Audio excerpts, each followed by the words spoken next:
Good evening. You are watching the news from the Sultanate of Oman television. First, the headlines. The Sultanate celebrates today Eid al-Fitr.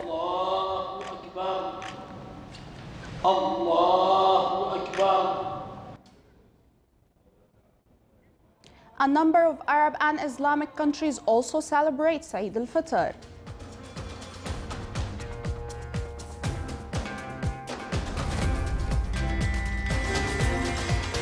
And international concerns over the civilians in the Hodeidah as the war continues.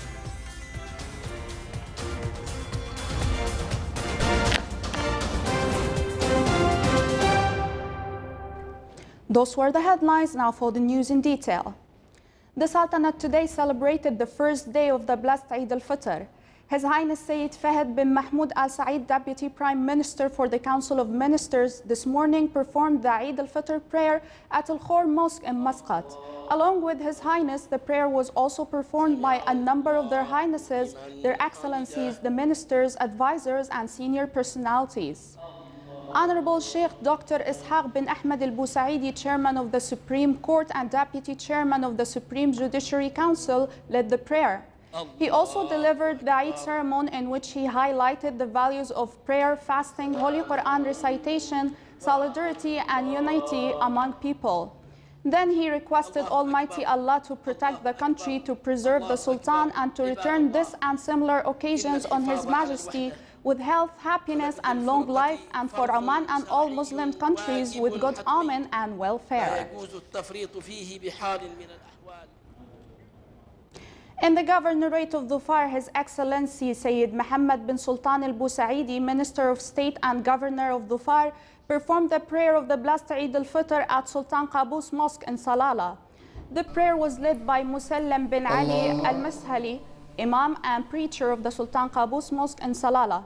He also delivered the Eid ceremony in which he focused on many meanings and lessons derived from the solidarity, cooperation and mercy among Muslims, requesting Almighty Allah to preserve His Majesty and to return this happy occasion on him for countless years and to continue to endue His Majesty with health and happiness. Along with His Excellency, the prayer was also performed by a number of members of the State and Shura Councils, sheikhs, dignitaries, and a large crowd of citizens and residents in the Governorate of Dhofar. The Sultanate celebrates Eid al-Fitr today. Oman has a unique, distinctive aspect during Eid days. The Eid is prevailed here by similar on the faces of children and the grown-ups alike. Eid celebration features are numerous in the Sultanate. It starts with purchase for Eid, an event called Eid Habta, which is held for a few days before the advent of Eid al-Fitr all over the Sultanate, where people buy livestock, Omani halwa, clothes, and other needs. During the first day of Eid, people wear their new clothes, greeting their family members and neighbors with feelings of solidarity, love, and closeness. People gather to have meals specially prepared for the occasion, topped by arsiya, Omani halwa, and other local dishes. Muslims in Islamic and Arab countries celebrate today the first day of Eid al-Fitr and perform Eid al-Fitr prayers together with Muslims around the world.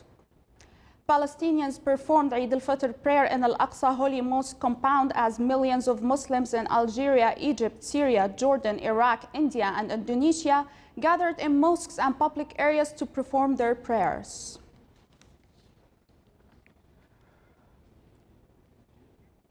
As Muslims around the world break their fasting period at the end of holy month of Ramadan, they return back to having their usual meals, which require following a healthy dietary habits to avoid health issues, especially for people with chronic diseases like diabetes, high pressure, or cholesterol. Dietitians recommend having balanced dietary and avoid high-calorie foods, urging the community to pay a special care to people with chronic diseases and not to obligate them to have foods that may harm their health.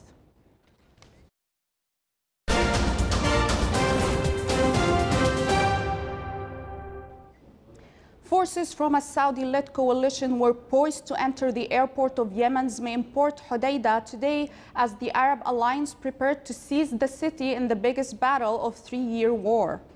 Coalition warplanes pounded coastal areas of the southeast of the Houthi-held city as residents marked the end of the holy fasting month of Ramadan by gathering at Adhan in an open area for Eid al-Fitr prayers. Warplanes also stuck the main road linking Hodeidah to the capital Sana'a to block the reinforcements to the Houthis that control the capital and most of Yemen's populated areas.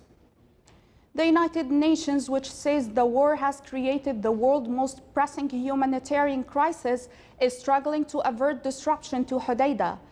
The port is the main lifeline for food aid to the country, where 8.4 million people are facing starvation. A UN diplomatic source said that 5 commercial vessels were offloading at the port. An Afghan Defense Ministry official said today a U.S. drone strike in the northeastern Kunar province has killed Pakistan Taliban chief Mullah Fazullah. Defense Ministry spokesman Mohammad Radmanish said that Fazullah and 2 other insurgents were killed early yesterday. According to a statement attributed to U.S. Force Afghanistan spokesman Lieutenant Colonel Martin O'Donnell, the U.S. carried out a counter-terrorism strike yesterday near the border region between Afghanistan and Pakistan, targeting a senior leader of a designated terrorist organization. Radmanish said the attack took place in Marwara district near the border. A U.S. Secretary of State Mike Pompeo, who is charged by Trump with leading follow-up negotiations, said that the United States hoped to achieve major disarmament by North Korea within the next 2 years. Tough sanctions would remain on North Korea until its complete denuclearization, Pompeo said, apparently contradicting the North Korea view that the process agreed at this week's summit would be phased and repolarized. However, expectations of trade with the North Korea have helped revive property prices in the Chinese city of Dandong, which borders with North Korea. A high-level South Korean official said that there have been discussions between the North Korea and the United States before Tuesday's summits about completing a denuclearization of the Korean Peninsula. The official said the U.S.-North Korea summit jumpstart stalled negotiations for that and hoped South Korea would contribute to speeding up the process.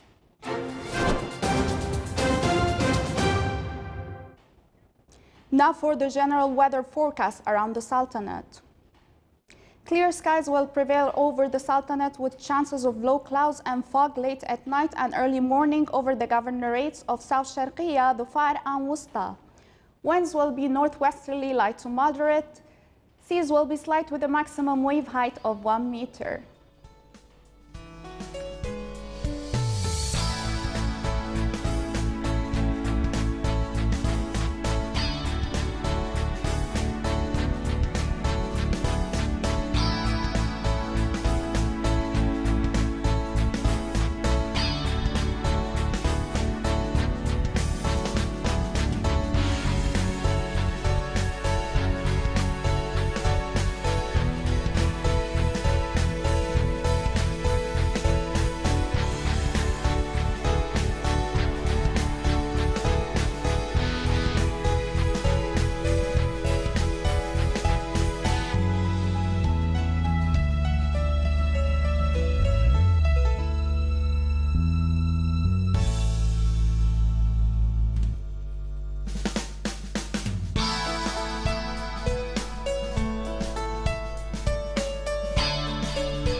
is the Sultanate of Oman television. Before we enter tonight's news bulletin, here are the main points once again.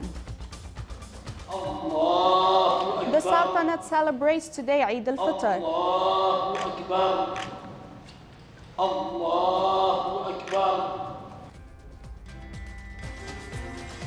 A number of Arab and Islamic countries also celebrate Eid al-Fitr.